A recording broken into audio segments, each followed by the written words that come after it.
জাহাপনা ওয়ালাহা আরশুন আযীম,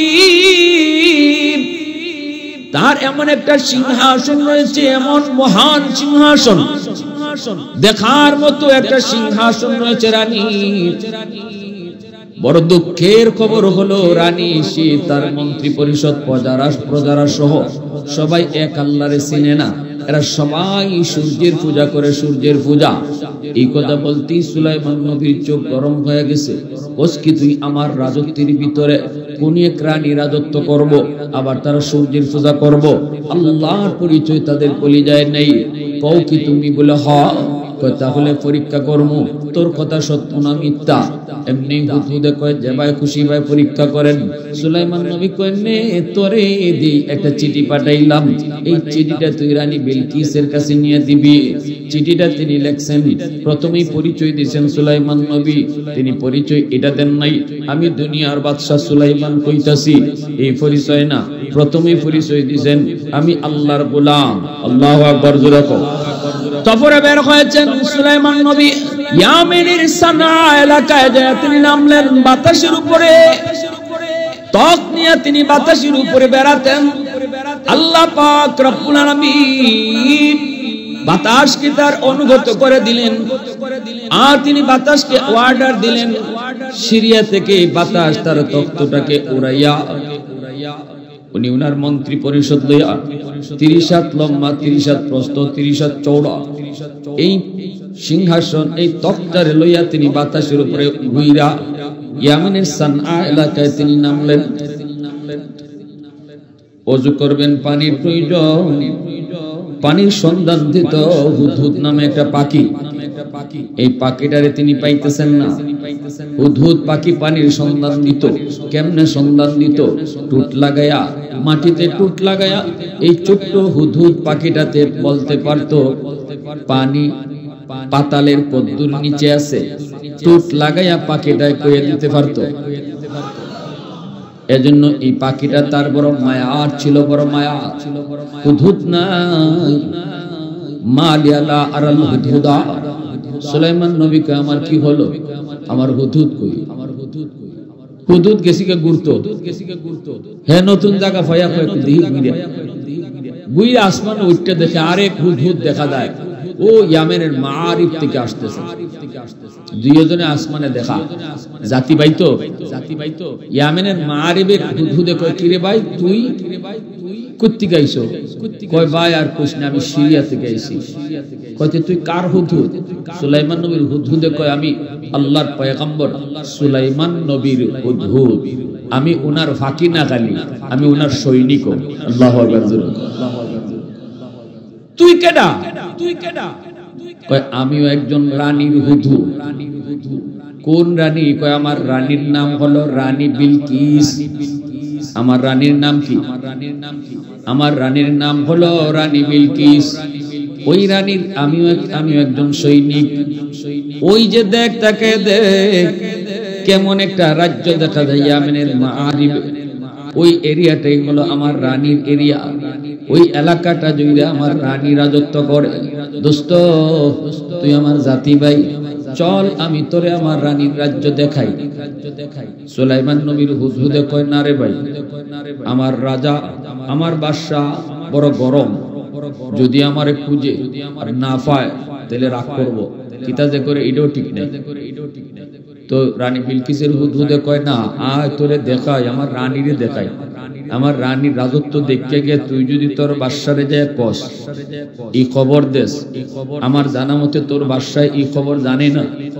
তার একটা অজানা তত্ত্ব যদি তুই দেশ, তাহলে তোর 10 গুণ মাফ হয়ে যাইব। তোর কোনো রাগও করতো না, গোসাও করতো না, মারতো না। কথা ঠিকই কইছো। আমার বাদশা সারা দুনিয়ার বাদশা, এর ভিতরে মাঝখানে বেটি রাজত্ব করে, এটা তো তাই জানুনি না। তো চল আমার একটু দেখা। নিয়ে আইছি, আবার পরে দেখা গেল, দেখানো হলো। সুলাইমান নবীর হুদহুদে দেখলো, রানী বিলকিসের রাজত্ব সে দেখলো, গুইরা গুইরা দেখলো। এরপরে এইদিকে সুলাইমান নবী ইনি তো খুঁজা দেখে হুদহুদরে পাওয়া যায় না। হঠাৎ করে সুলাইমান নবী বড় ক্ষিপ্ত হয়ে গেলেন। ঈগল পাখি আসিল, পাখিদের সর্দার। সে ছিল কমান্ডার। সুলাইমান নবী ইগলে ডাক দিছে, হুদহুদ গেছে কই? ইগল আমি জানি না, আমার কি কইয়া গেছে? সুলাইমান নবী কোন না কইয়া গেছি, এরে দইরা লইয়াও। যদি উপযুক্ত সন্তুষ্টমূলক জবাব দিতে না পারে, এরে জবাই করিব। জবাই ইগল পাখি আকাশে উঠছে, হুদহুদের দইরা আনতো। আকাশে ঘুরতে ঘুরতে ইগল তাকায় দেখে ইয়ামেনের মাআরিব এলাকা থেকে হুদহুদ আইতেছে পাগলিয়া। আকাশে গিয়ে ধরছে, দইরা কয় তুই কই গেছিস? যাও খবর আছে। নবী গরম হয়ে গেছে, গরম ছায়া মনে গেলে পরে জবা করে দিতে পারে, কোন যায় না। যাওয়ার লগে লগে হুদহুদ পাখি কয় আমার বাসায় আমারে জবা করবো না, যেটা খুশি তা করবো, তুই চোখ লাল করস কেন? ইগল কয় এটা দুনিয়ার নিয়ম। কয় কিতা নিয়ম? কয় বুঝোস না নি? চেয়ারম্যান থেকে চেয়ারম্যানের সামসার পাওয়ার বেশি। কি ভাই কথা খারাপ কইলাম? হ্যাঁ, কোর্ট নিয়ে তারে রায় দিব পরে, এর আগে থানা পুলিশে কাম সাইরা না, ফিডাইতে ঠিক না? এখনো রায় হইছে না, মামলা ওইব, কোর্টে উঠব, আর তার সাক্ষী প্রমাণ হইব, এর পরে সে দোষী না নির্দোষ প্রমাণ হইব।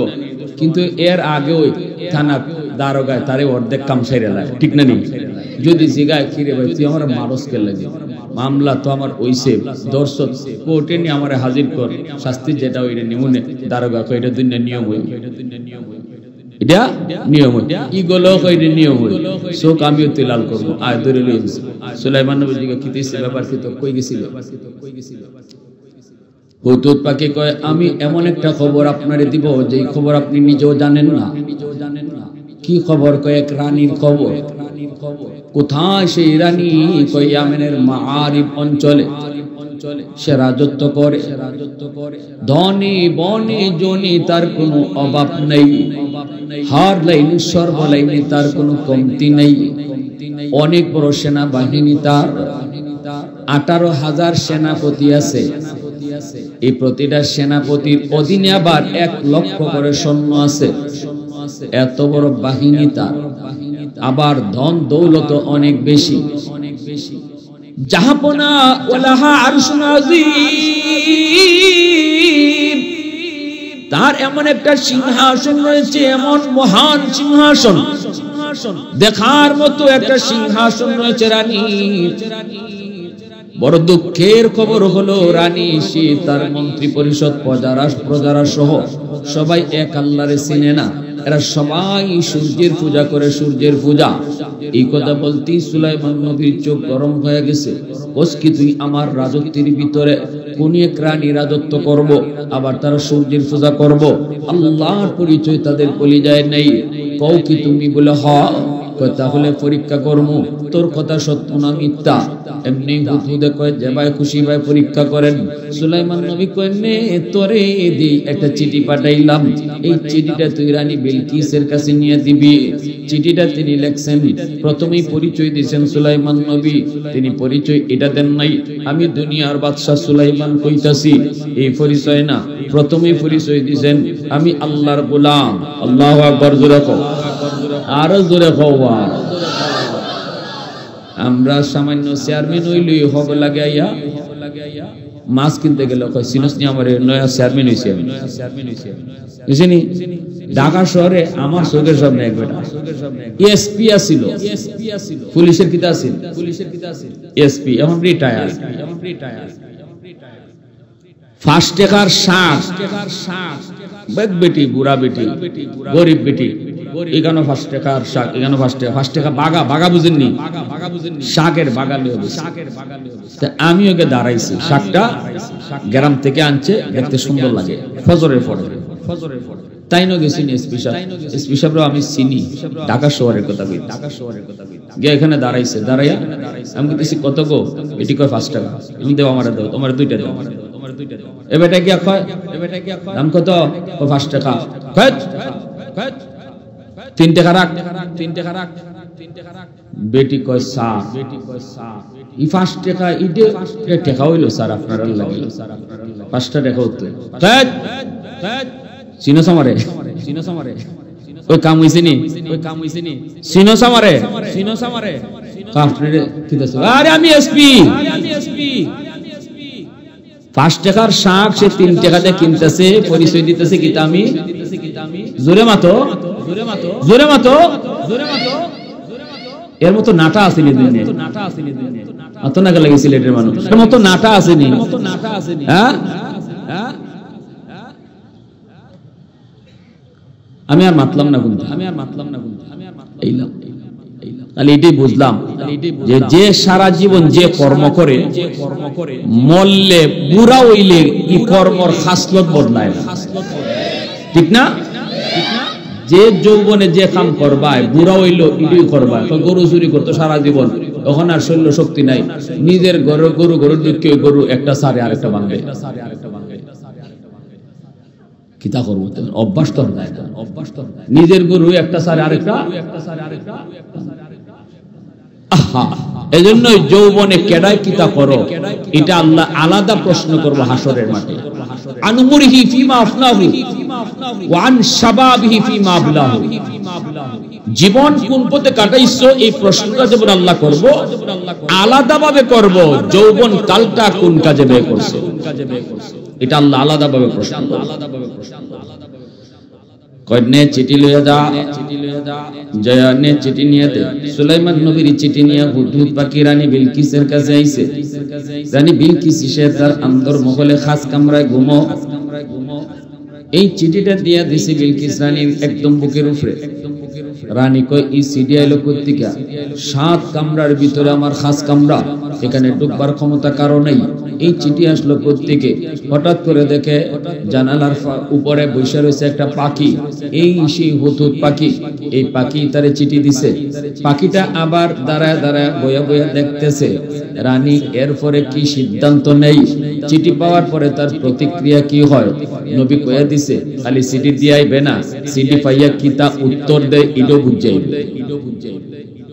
বুঝাইছিনি রানী বিলকিস কেডা এই মারিব অঞ্চলের 14 পুরুষ পর্যন্ত তারা রাজা ছিল রাজকন্যা রানী বিলকিস তাফসীরি কিতাবে লেখা তার বাপ মারা যাওয়ার পরে রাজত্ব কে চালাইবো এটা নিয়ে লাগছে দ্বন্দ্ব কারণ রানী বিলকিস একাই শুধু বাবার একমাত্র মেয়ে এখন বাপ মরার পরে তার তো ছেলে নাই বাদশা হইব কেডায় জনগণের ভিতরে দুই দল হয়ে গেছে গিয়া এক দল আমরা রানী বিলকিসকেই রানী বানাইবো আরেক দল কয় না মহিলারে রানী বানানো যেত না মহিলা এই পর্যন্ত আমরা রাজা হইছে না আমরা পুরুষ রাজা মানবো হয়ে গেছে দুই দল ওইয়া দেশ হইছে দুই ভাগ এক ভাগ পুরুষে মানছে রাজা আর এক ভাগে মহিলারে মানছে রানী দুই দেশে চলছে কিন্তু রানী বিলকিসের বুদ্ধি এমন বেশি ছিল এমন জ্ঞান ছিল প্রতিভা ছিল অল্প দিনের ভিতরে সে দেশে চমকাইলিছে ফুলে ফলে ধনে বনে সব দিক দিয়ে চমকাইছে খালি দেশের উন্নতি পবিত্র কোরআনে সাইলাল আরিম বলতে আল্লাহ পাক যে বাঁধের কথা বলছেন ইয়ামেনের সেই বাঁধটা রানী বিলকিসের দেওয়া এই বাঁধটা এমন এক ফায়দা হয়েছিল এই বাঁধের কারণে সমুদ্রের নোনা পানি ভিতরে ঢুকতো না আর জমি জমার ক্ষতি হইতো না আবার এই বাঁধের কারণে বৃষ্টির পানি জমে থাকতো এখান থেকে ইয়ামেনের মানুষ ক্ষেত খামারে পানি দিত বৃষ্টির পানি অল্প দিনে ফুলে ফলে ভরে গেছে একদম এমন ভরা পড়ছে তাফসীরি কিতাবে লেখেন রানী বিলকিসের এরিয়া দিয়া মানুষের বাগান এমন হওয়া হইছিল এমন ফল হওয়া হইছিল ফলের বাগানের ভিতরে কেউ যদি একটা টুকরি মাথাত লইয়া যাইত তাহলে গাছ থেকে ফল ফারণ লাগতো না খালি টুকরি মাথাত লইয়া গেলে টুকরি ফলে ভরে যেত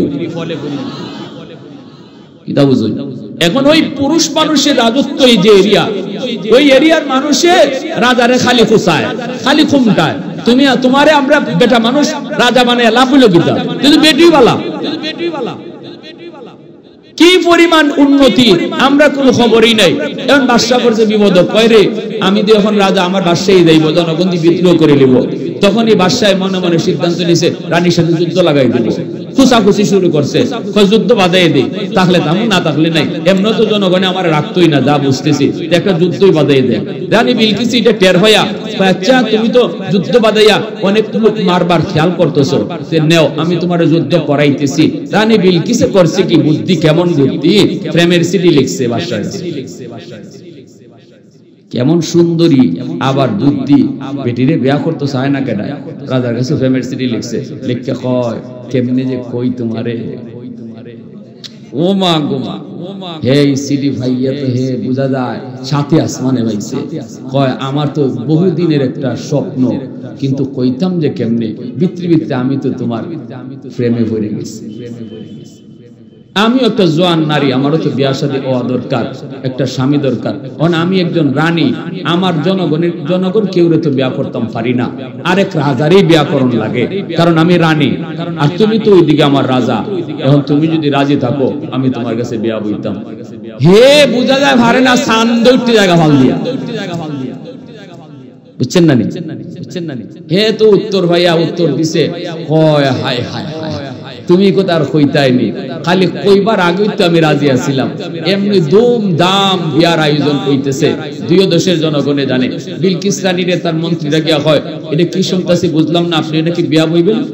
রানী বিলকিস কয় হ্যাঁ ঠিকই তো, তোমরা কেউ আমার সাথে তোমরা কেউ যায়, তোমরা আমার লেভেলে আসো কেউ, তোমরা কাছে বিয়া বইতাম, বিয়া বইলে তো আমি রাজার কাছেই বিয়া বইব। মন্ত্রীরা কয় কথা তো ঠিক, অতএব কোনো কথা নাই, সিদ্ধান্ত যেটা নিয়েছি এটি ফাইনাল, ওকে হবে। বিয়া হয়ে গেল বাসর রাত্রে, রানী বিলকিসে হেরে ইচ্ছা মতো মদ খাওয়াইছে, ইচ্ছা মতো কি খাওয়াইছে, তাল বানাইছে মদ খাওয়াইয়া, এরপরে ঠান্ডা মাথায় জবা করছে বাসর গরম, কল্লাটারে দরবারের মেইন গেটও ঝুলাইয়া রাতের অন্ধকারে রানী তার রাজ্যের সিংহাসনে বই দিছে। সকালবেলা তার এলাকার জনগণ গেছে গিয়া দেখে বাদশার কল্লা গেটও ঝুলতাছে। এখন জনগণ কারে এটা তো বিয়া আসিল না, এটা কি আসিল না, এটা তো বিয়া না, এটা রানী বিলকিসের চালাকি আছিল। জনগণ কয় এক ভালো হইছে, আমরাও এর বালা পাই না, খালি আমরা তলে নে, খালি তলে নে, উফরে আর তোলে না, এখন ভালো হইছে, আমরা রানী বিলকিসের রানী মাইনে নিব। এই পুরা দেশ আবার এক হয়ে গেছে, বিনা রক্তপাতে মাইনে দাঙ্গা নাই। কি জাত বেটি, মাথায় বুদ্ধি আসেনি না, মাতবা খালি আমরা যে কই বেটানিতে খালি বুদ্ধি আছে না, বেটি মানুষের বুদ্ধি আছে না, তাহলে দেশ চালায় কেমনি? 16 বছর 17 বছর চালায়া গেছে, দেখায়া গেছে মাথার যে কিতা আছে। তবে শুনেন, যতই দেখাও শেষ ধরা টাকা, জোরে মাতো শেষ ধরা টাকার। আমার পণ্ডিতি যেখানে শেষ, এখানে আল্লাহর ধরা শুরু। আমার পণ্ডিতি দেখানো গে শেষ, এখানে কার ধরা শুরু, এটা বুঝতেই ভাই। এখনো যারা আইবা এরাও বুঝতেছিল, এখনো যারা আইবা বুঝতেছিল, বেশি চালাকি বালা না, বেশি কুস্তই বালা। আল্লাহর ধরা আসেনি না নাই, জোরে মাতুন, আল্লাহর ধরা আছে, আল্লাহর ধরা আছে। সুলাইমান নবীর চিঠিটা যখন বিলকিস রানী পাইল, পায়া তো সাথে সাথে জরুরি মিটিং কল করলো, মন্ত্রী পরিষদ সবাইকে নিয়ে বৈশা বলতেছে, শোনো পরামর্শ দাও। সুলাইমান পয়গম্বরের কাছ থেকে চিঠি আসছে। কে চিঠি দিছে? কয়েকটা পাখি চিঠি লয়ে আইছে। ওই যে দেখো এখনো পাখি বয়া বয়া ঘুমতাছে, পারলে কারো সাহস থাকলে পাখিটার ধরো তো, পারবো কেউ ধরতো পাখিটা? কি লেখছে চিঠি? মন্ত্রীরা কি লেখছে? চিঠি লেখছে, আমরা সবে দলে বলে গিয়ে মুসলমান হইতাম, সারেন্ডার করতাম, আর নাইলে যুদ্ধ করার লাগে রেডি হইতাম। এমনি রানী বিলকিসের ফাতি, রানী বিলকিসের হের একটা মন্ত্রী আছিল জোয়ান, হে একটু দুর্বল আছিল ভিতরে ভিতরে, বুঝছেন? হে ওইটা কয় কি, কয় রানী আপনি কে টেনশন করেন, সুলাইমান নবী কিতা, আমরা কি শক্তি কম আসেনি? নাহনু উলু কুওয়া, আমরা অনেক শক্তিশালী, কোনো অসুবিধা নেই, আপনি আমার উপরে ছাইরে দিন সব। কেমন বেটাগিরি দেখো, আমার উপরে সব ছাইরে দেন, লাগলে সুলাইমান নবীরে গাছও ঝুলাই দিব, আউযুবিল্লাহ জুরা কর, নবীরে কো গাছও ঝুলাই দিব।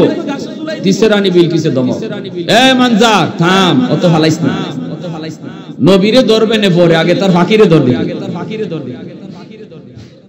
যেটাই সিটি লুই আইছি ইডারে নি দরতা বারজ দে নবীরে ধরবে থাম দিছে দমক একবারে চুপ হয়ে গেছে। শোনো, উনি যদি আল্লাহর নবী হয়, রানী বিলকিস গিলু আছে এমনি রানী হইছে না, তো যদি আল্লাহর নবী হয় তাহলে আমরা তার ফসমও চিনতাম পারতাম না, কারণ নবীরা নিজের ক্ষমতায় যুদ্ধ করে না, আল্লাহর ক্ষমতা লইয়া যুদ্ধ করে, ঠিক কিনা জোরে খান? এজন্য উলামায়ে কেরাম দেখতে দুর্বল লাগে, সাধারণ মুসল্লি দেখতে দুর্বল লাগে, বাংলাদেশের যুব সমাজ ছাত্র সমাজ দেখতে দুর্বল, কিন্তু দুর্বলের পিছনে শক্তি কার? এটা দুনিয়ার মানুষে দেখছেনি। বাংলাদেশের ছাত্র সমাজ দুর্বল, কিন্তু যখন ন্যায়ের পক্ষে মাঠে নামে তখন কি শক্তি হয় এটা তামাম দুনিয়ার মানুষে দেখছে। দুর্বলের সাথে কে থাকে? জোরে বলেন কে? এমনি রানী বিলকিস ডাক দেখো, মানজার সাবধান, লাফালাফি করবি না, ইনি যদি আল্লাহর পয়গম্বর হয় তাহলে ইনার পশম ছিঁড়তে পারবো না, আর যদি উনি নবী না হয়, শুধু বাদশা হয়, তাহলে যুদ্ধ করলে কোন যায় না ফারা যাইতো পারে, তবে শিওর না। তবে যদি বাদশা হয়, খালি বাদশা নবী না, তাহলে যুদ্ধ করার মতো দুঃসাহস দেখানো যাইতো পারে, নবী হইলে সাহস দেখানো ঠিক হবে না। কেমনে তাহলে পরীক্ষা করব? রানী বিলকিস কয়, আমি একটা পরীক্ষা করব, এই পরীক্ষার দ্বারা বোঝা যাবে ইনি নবী নাকি নবীও বাদশাও, খালি বাদশা নাকি নবীও, এটা পরীক্ষা করলে বোঝা যাবে। মন্ত্রী পরিষদ ডাক দেয়া কয়, কিভাবে করবেন আপনি করেন, আমরা রাজি আছি। এই কথা বলতে রানী বিলকিস কয়, এ মানজার তোরই ফাটাই, তুই ফালাইতে বেশি তো, তোরই ফাটাই বেশি তো, নবী সুলাইমানের দারো, তুই যাইবে 1000 স্বর্ণের ইট দিয়ে দিলাম, এই 1000 স্বর্ণের ইট ওনাকে হাদিয়া দিব, হাদিয়া। ইনি যদি ইটগুলা স্বর্ণের ইট তিনি যদি হাদিয়া হিসাবে নেয় তাহলে বুঝবো ইনি নবী না, খালি বাদশা, কারণ এটা হাদিয়া না, এটা আমার ঘুষ ঘুষ ঘুষ। তারা বুঝেননি? মানে আমি 1000 ইট দিয়া আমি সুলাইমান নবীরে কিনতাম চাই, আর একটা হলো একটা পাথর দিলাম, এই পাথরের ভিতরে একটা চিকন সরু একটা রাস্তা আছে, আঁকা বাঁকা একটা রাস্তা আছে, পাথরের ভিতরে চিকন একটা রাস্তা, আঁকা বাঁকা এই রাস্তা, এই পাথরের ভিতরের এই রাস্তাটা দিয়া বলবি সুলাইমান নবীকে সে যেন একটা সুতা ঢুকায় দেয়, যদি নবী হয় তাহলে পারবে, নবী যদি না হয় মানুষের পক্ষে এই ছিদ্র দিয়া সুতা ঢুকানো সম্ভব। মানজার কই, ঠিক আছে আমার এই পাটার 1000 ইট লিয়া, স্বর্ণের ইট লিয়া রানা, এইদিকে উদ্ভুত পাখি আইসে কই, নবী গো, রানী বিলকিসে আপনার সিটির মর্ম উল্টা বুঝছে, হ্যাঁ আপনারে কিনবার চায়, কেমনে কয় 1000 স্বর্ণের ইট লই আইতেছে, আপনি ঘুষ দিত। সুলাইমান নবী কই, তাই নাকি? কার কি? কার একটা পাথর দিছে, এই পাথরের ভিতরে আপনি একটা সুতা ঢুকায় দিবেন।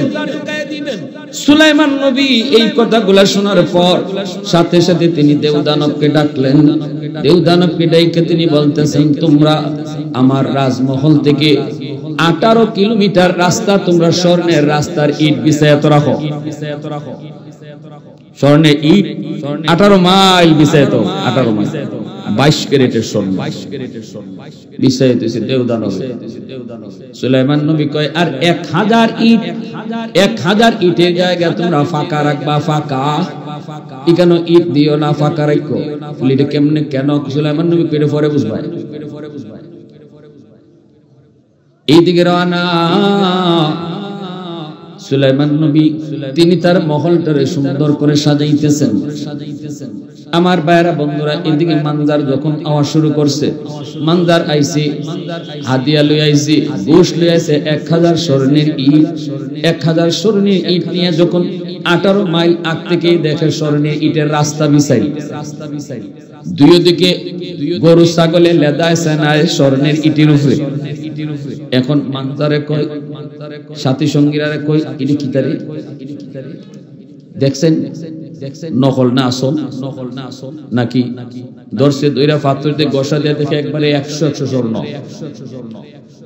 মানজার মনে মনে কয় যেই লোকে 18 মাইল পর্যন্ত স্বর্ণের ইট বিছায় রাখছে, আবার এই ইটের উপরে গরু ছাগলে সেনায় লেদায়, এই লোকে 1000 স্বর্ণের ইট ঘুষ দিতাম, একটা শরমত্ব আছে, ঠিক না? মানজার মনে মনে কয়, ও বাবার রানী, তুমি যে ফকিন্নি কই বাড়াই সামনে, মান ইজ্জত আজকে কোনটা থাকতো না। সামনে আগায়া দেখি 1000 স্বর্ণের ইটের রাস্তা ফাঁকা। মানজার মনে মনে কয়, হায় হায়, এখন এই ইট যদি লয়া যায় বাদশাহ সুলাইমানে যদি কয় তোরা আমার 1000 ইট চুরি করে আনছো, সুর বানায়া ফিটবার বাও হইতেছে। আর মানজার সাথীগুলারা কয়, যদি ফিট বাঁচাইতে চাও, যে ইট আনছো এটা লইয়া সুলাইমানের দ্বারা যাও না, এখানে তুই যাওগা বিছাইয়া 1000 গ্যাপ যেটা আছে এখানে তুই যাও। থইয়া মানজারে কয়, লোকটারে একটু দেখুন লাগে, বাপরে বাপ আইছে সুলাইমান নবী বোয়া। সুলাইমান নবী দেখে ডাক দেয়া কয়, মানজার, এর আসমান ভাঙ্গে উঠছে। আল্লাহ, জীবনে সিরিয়া আইলাম, আমার নাম জানলো কেমন? কি খবর? তোমার রানী তো আমার সিটির মর্ম উল্টা বুঝলো। আরে সুলাইমান রে টিহাদে কিনন যায় না, বাংলাদেশের দামান রে লন্ডনের কথা কইয়া কিনন যায়, হুন্ডা দিয়ে দামান কিনন যায়, ঠিক না? বাজুরে মাতো ফ্রিজ দিয়া দামান কিনন যায়, এটা আমাগো দেশে চলে, কিন্তু নবীরে কোনদিন কিনন যাইবে নি। সুলাইমান নবী কয়, তোমার রানী উল্টা বুঝছে, উল্টা মর্ম উল্টা বুঝছে, পাত্রটা দিলাও। এখন মানজারে কো, আল্লাহ, এই পাত্রের খবর তো আমি জানি আর আমার রানী জানি, নবী কেমনে জানলো? তো এটা যদি জানছে, আমি যে কইছিলাম গাছও লটকাই, ওইটাও তো জানি নিছে।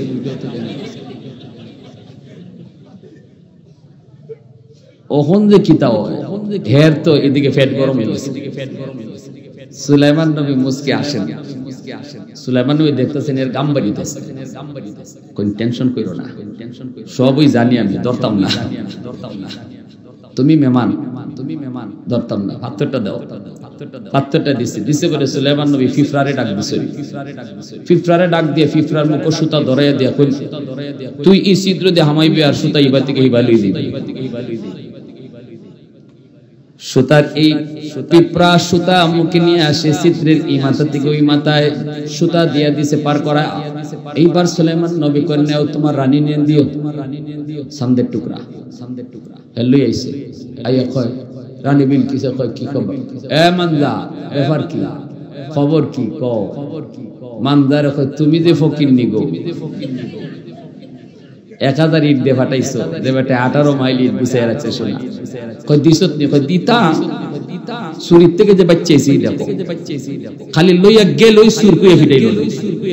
কয়, কি তা? কয়, একটু দূর আগে দেখি 1000 স্বর্ণের ইটের জায়গা খালি তো রাখছে। পরে বাস পাল লাগি তাড়াতাড়ি আমরা হাতের ইট এখানে বিছাইয়া তুই আনছি, গেলেই কইল না যে আমরা ইট লিয়েছি। আমার পাত্তরে কি তা খবর? সুতা কেমনে ঢুকাইলো? কয়, সুতা ঢুকাইছি ফিফরায়। এবার রানী কয়, মানজার ফালাইছিলে যে মন দেখছাই, খুব ফাল পারছিলে না, আর কইছিলে গাছে লটকাইলি। রানী গো, মাফ চাই, আমার যে আটকাইছে না, আল্লাহ দে বাঁচাইছে। সবই আমি বুঝছি যে আমার কথাও শুনছে, সবই শুনছে, এরপরেও যে আমার আটকাইছে না। আল্লাহর কাছেও মাফ চাই, তোমার কাছেও মাফ চাই, সুলাইমানের কাছেও মাফ চাই। এখন কি হইছে? এখন কইয়ে দিছে, খুব ইমিডিয়েটলি সব আমরা যাইতাম, যে মুসলমান হইতাম, দেরি করতাম না। রানী কই, দুইটি তাড়াতাড়ি সবে প্রস্তুতি নাও। রাজ্যের সব ঘোষণা দিয়ে দিছে, এত তারিখে আমরা সুলাইমান নবীর কাছে গিয়ে সারেন্ডার করব। আল্লাহু আকবার জোরে। আমার ভাইরা বন্ধুরা, এইদিকে সারেন্ডার করার জন্য বিলকিস রানী আসবে ঘোষণা দিয়ে দিল। হুদহুদ পাখি এই খবরটাও নবীকে জানায় দিল। এইদিকে সুলাইমান পয়গম্বর সিরিয়ার রাজমহল গুলি সুন্দর করে সাজাইতেছেন। এত সুন্দর করে সাজাইতেছেন, ধুমধাম আয়োজন চলছে। অনেক মন্ত্রীরা সুলাইমান নবী মন্ত্রী পরিষদের মধ্যে আলোচনা চলছে, নবী এত খুশি কেন, বিলকিস রানী আইতেছে, নবী এত সুন্দর করে সাজায় কেন? হায় হায়, মনে হয় নবীও সুলাইমান নবীও মনে হয় বিলকিস রানী নিয়ে বিয়া করে লইব। এইদিকে বিলকিস রানীও ভিতরে ভিতরে নবীর প্রতি দুর্বল হয়ে পড়েছে, সুই সুতা লাগে নাই, পিঁপড়ায় সুতা ঢুকাই দিছে। এতগুলা ঘটনা শোনার পর রানী বিলকিস ঘুমায় না, রাতের বেলা শুধু নবীর স্বপ্নে দেখে। আল্লাহু আকবার জোরে কও। আর শুধু মনে মনে কয়, সুলাইমান আমি তোমাকে রাজ্যের মালিক না, আমার মনের রাজ্যের বাদশা বানাইতে চাই। আল্লাহু আকবার। এইদিকে আয়োজন আয়োজন ধুমধাম আয়োজন। মন্ত্রীরা কই যাবো না, না না, এই মেয়েকে আপনি বিয়ে করবেন না, কারণ দুইটা সমস্যা। একটা হলো আমরা শুনেছি সে জিনের মায়া, তার মা ছিল জিন, বাবা ছিল মানুষ, বাবা ছিল মানুষ, মা ছিল জিন, বাপে পরীরে বিয়া করছে, আর ইগর থেকে বিলকিস রানী আইছে, অতএব এটা জিনের মাইয়া, এটার বিয়া কইরেন না। সুলাইমান নবী কই এটাও আমি পরীক্ষা করবো, যদি বুঝি জিনের খাসলত বেশি বিয়া করতাম না। এরপরে আরেকটা কয়, হুজুর না না বিয়া কইরেন না, বুদ্ধি শুদ্ধি একটু কম। নবী কই বুদ্ধি কম হইলে দেশ জয় করে কেমনে? বিনা রক্তপাতে, বিনা রক্তপাতে। এরপরে সুলাইমান নবী কই এটা আমি একটু টেস্ট করব, পরীক্ষা করব, বুদ্ধি তার কম নাকি বেশি। রানী বিলকিস আইতেছে, সুলাইমান নবী খবর পাইয়া নবী কয় হায় হায়, রানী আইতেছে, রওনা দিয়ে দিছে, আইয়া বইব কোন আমার সিংহাসনে আমি বসা। একজন রানী, তারও তো একটা সিংহাসন দেওয়া দরকার, কিন্তু বসাইমু কোথায়? সাথে সাথে সুলাইমান নবী কয়, হুদহুদ তুমি না কইছিলা রানী বিলকিসের একটা সিংহাসন আছে, অনেক সুন্দর, অনেক বড়, অনেক দামি। বলে হ হুজুর, আমি দেখছি, চোখ জুড়ায় যায়। সুলাইমান নবী কয় তাহলে রানী বিলকিস তো রওনা দেয়া লাইছে, বিলকিস রানী আইবার আগে আগে সিংহাসন আমার কাছে কে আনতে পারবা? কেডায় পারবা আনতে? কেডায় পারবা আনতে? ক্বালা ইফরিতুম মিনাল জিন। সূরাতুন নামলের ভিতরে আল্লাহ পাক বলেন, জিনের ভিতরে একটা জিন যার নাম ছিল ইফরিত, কয় হুজুর অনুমতি দেন, বিলকিস রানী আপনার কাছে পৌঁছার আগে আগে আমি সিংহাসন আইনালাইমু মাটির নিচ দিয়া। নবী কয় পারবে? নবী কয় পারবে। হুজুর খালি কইয়া দেখুন না, কইয়া দেখুন না। নবী কয় 7টা গেটের ভিতরে কিন্তু ঢুকাইল, তালা মারা, তালা চাবি কিন্তু রানীর ফেসো, তালা মাইরা ফেসো চাবি লই আইতেছে, এই সিংহাসন লই আইব মাটির নিচ দিয়া। সুলাইমান নবী কয় আরো একটু তাড়াতাড়ি লাগবো, কে পারবা? তখনই দেখা গেল দরবারের ভিতর থেকে একজন আলেম, একজন আলেম ইলমে ওয়াহির অধিকারী, একজন আলেম বলতেছে, সে জিন্না মানুষ, সে কইতেছে আমাকে সুযোগ দেন, আপনি চোখ মুছবেন আর চোখ খুলবেন, এতটুকু সময়ের ভিতরে রানীর সিংহাসন আপনার সামনে হাজির করব। প্রশংসা করব কার? একটু জোরে কন্যা কার? আরো জোরে কন্যা কার? আলহামদুলিল্লাহ কাদ্দারা খাইরান ওয়া কাবালা, আলহামদুলিল্লাহ কাদ্দারা খাইরান ওয়া কাবালা, ওয়া শুকরু লিমান সাওয়ারা হুসনাও ওয়া জামালা, ফারদুন সামাদুন আন সিফাতিন খালকি বারিউন, রাব্বুন আযলিয়ুন খালাকাল খালকা কামালা, লা জিদ্দা ওয়ালা নিদ্দা ওয়ালা হাদ্দা লিমাওলা, লা জিদ্দা ওয়ালা নিদ্দা ওয়ালা হাদ্দা লিমাওলা, আল আনা কামা কানা ওয়া লাম ইয়ালকা যাওয়ালা। মুসলমানের আওয়াজে কও আল্লাহু আকবার। এখন আনার পরে সুলাইমান নবী কয় দেখো তো সিংহাসনটা চিনুনি? রানী বিলকিস এখন কিটা কইতো, দেখে তো নিজের সিংহাসনের মতোই, কিন্তু আবার কইতো কেমনে আমারই, কারণ নিজে তালা মাইরা তুই আইছে। বেটি আইবার আগে সিংহাসনী গান আইছে, কইতো কেমনে? কয় আমারটার মতোই তুই লাগে, বুদ্ধি কইরা কইছে। সুলাইমান নবী বুঝতে লাইছে বুদ্ধি আছে, ঠিক না? ওই যে কইছিল একটা বুদ্ধি নাই, বুঝতে লাইছে বুদ্ধি আছে। কই এখন জিনের ফুরি কিনা এটা বুঝতো কেমনে? সুন্দর একটা মহল বানাইছেন, মহলের চতুর্দিকে পানি, এই পানির উপরে আবার কাচের ব্রিজ, কাচের ব্রিজ, এমন স্বচ্ছ ব্রিজ, ব্রিজ দেখাই যায় না, বোঝা যায় পানি। রানী বিলকিস যখন তুমি মহলে যাও, এটা তোমার, এখানে পানির দ্বারা কেউ আস্তে করে কাপড় তুলি লাইছে, পানি দেখলেও তুই মানুষ একটু কাপড় তুলে। নবীর ইচ্ছা হইলো দেখতা পশম কি পরিমাণ, যদি জিনের ফুরি হয় তাহলে শরীরের পশম বড় বড় থাকবো, বুঝিলাইছো না? জিন না মানুষ। এরপরে আমার বাইরা রানী মুসলমান হলো, বিয়ে শাদী হলো, নবী আবার তার ইয়ামেনের মারিব অঞ্চলে পাঠাইলো। ও দুনিয়ার মানুষ, কিয়ামতের ময়দানে যেই মানুষগুলি চেয়ারম্যান হওয়ার কারণে, মেম্বার হওয়ার কারণে, মন্ত্রী হওয়ার কারণে, বাংলাদেশের বাদশা হওয়ার কারণে আল্লাহর হুকুম মানবে না, আল্লাহকে ভুলে যাবে, নামাজ পড়ার টাইম পাইতো না, রোজা রাখার টাইম পাইতো না, হালাল হারাম মানার টাইম পাইতো না, কিয়ামতের ময়দানে আল্লাহ পাক সুলাইমান নবীর সামনে তোমার আমার দাঁড় করাবে। আল্লাহ বলবে তামাম দুনিয়ার বাদশা বানানোর পরেও যদি নবী আমাকে না বললো, আমার হুকুম সে না ছাড়লো, তুমি কেন পারলা না? জবাব দাও, জবাব দাও, জবাব দাও। সেদিন জবাব দেওয়ার কোনো সুযোগ থাকবে না। এজন্য আমার ভাইরা, সুখে থাকলেও আল্লাহরে ডাকবো, দুঃখে থাকলেও আল্লাহরে ডাকবো। দুঃখে থাকা অবস্থায়, অসুস্থ অবস্থায় পয়রা যদি আল্লাহরে ভুলে যায়, কিয়ামতের ময়দানে আল্লাহ আইয়ুব নবীর সামনে দাঁড় করাইব।